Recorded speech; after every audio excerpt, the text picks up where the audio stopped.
2021, we as a people entered over the moon with promise, but the delivery of joy, he whiffed. Fleeting. But it was a wild year. On the diamond, FSU took down Florida at Hauser for the first time since 2015, and later that week swept Miami in Coral Gables. Not to be outdone, Lonnie Alameda and Seminole softball made another glorious run to the Women's College World Series, including a super regional sweep of LSU in Baton Rouge, and later valiantly fought through the losers bracket on 3 hours of sleep to make it to the finals. Leonard Hamilton and the Hoops program cranked out another lottery pick with Scotty Barnes going 4th overall to the Toronto Raptors. He was not seated on a bench when he heard his name called. Wild. However, those but mere footnotes in what was a wild year. These now, simply one man's list of the 5 wildest moments of Florida State's 2021. Number 5, no sport may have been more impacted by COVID than soccer. Its champion annually crowned in the winter, the 2020 champ was coronated in the spring of 2021 when FSU lost in penalty kicks to Santa Clara. Fast forward to December 6th in Santa Clara, but against BYU, and another stalemate for 110 minutes meant another penalty kick duel. Keeper Christina Roque, who apparently eats stress for dinner, was nails, stonewalling the Cougars twice, and Yuji Zhao, with an ice-cold finish, gave Mark Krikorian and FSU their 3rd national title in 8 years. Dynasty! Number 4, shout out David Coburn. Thrice a Seminole, the Politico turned pauper of his alma mater's overextended athletic department, finished out a 3-year run as athletics director, having executed the crucial but unenviable task of balancing the budget. With a new president and a new board chair, which meant time to bring alumnus Jeff Purinton back home, right? Oh, Michael Alford, move him over from the west wing of the Moore Center. Enter Vince Tyre of Louisville, reported frontrunner and presumably picked to take over in Tallahassee. Reports were he had clashed with Louisville's president and wanted a fresh start, but some obstacles stood in the way, and we'll let him explain it. Florida State was very aggressive. They have a great product to sell. Per my contract, I wanted to take the high road, as I have in everything I've done here. Told her that there was a great deal of interest from Florida State, but I'm not moving forward any discussion, negotiation, anything. That my contract prohibits that, and I would need some type of clearance. Well, 2 days later, that obstacle, that clause was waived. So the gates opened and he was coming to Tallahassee. Except he didn't. The next day, the president, which he clashed with, announced she was leaving, which meant, hey, he won the war, he would triumphantly stay in Louisville. Except he didn't. He resigned. FSU quickly moved forward and promoted Alford, and he was stoked. Florida State is special. It is one of the special places in our industry that people earmark. It's a destination place. Tallahassee is a destination community. So just to have that opportunity is just special. How is that only number 4, you ask?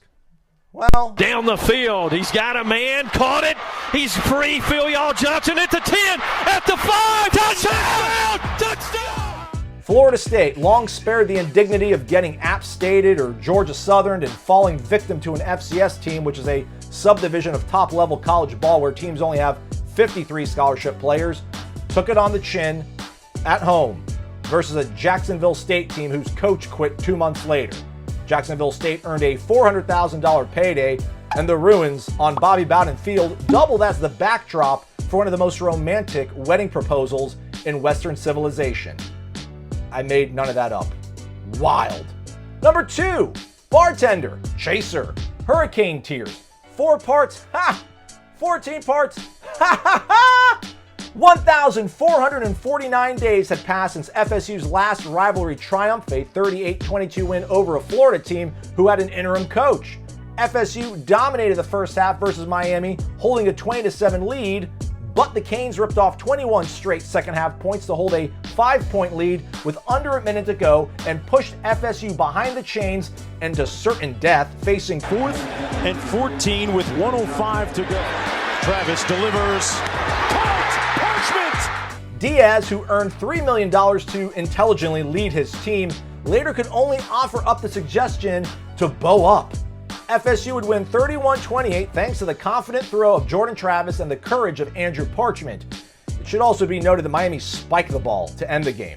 Way to go, guys. 4th and 14, a play so magnificent they made shirts and sweaters and onesies. I'm telling you folks, wild.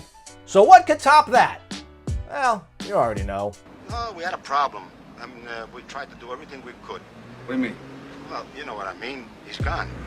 And we couldn't do nothing about it. That's it. What do you mean? He's gone. He's gone.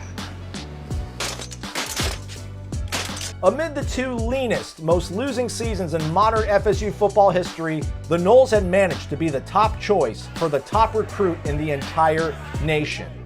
Truthfully, the only thing crazier than him following through with that was what happened on December 15th. Travis Hunter, believed to be sending his letter of intent around 7 a.m., had gone radio silent at some point early Wednesday morning. Soon after, tweets and reports filtered onto the internet and television that FSU's most recognizable football alumnus, a first-time head coach at another one of those FCS schools, had leveraged his charisma and maybe some contacts flushed with cash, which, hey, by the way, it's kind of sort of legal now, to pull off a heist that would make Danny Ocean blush. But hey, they're climbing a mountain, people, not a step stool. Despite this, the Noles currently have a top 20 recruiting class and have hit the portal hard, securing 4 Power 5 transfers and have plenty of leverage remaining. And you know what? The basketball team hasn't lost in weeks. And Mark and Lonnie, they're still here. Meat's got a rotation that rivals the 90s Braves. Who couldn't be excited about the future of FSU athletics? You'd be wild not to.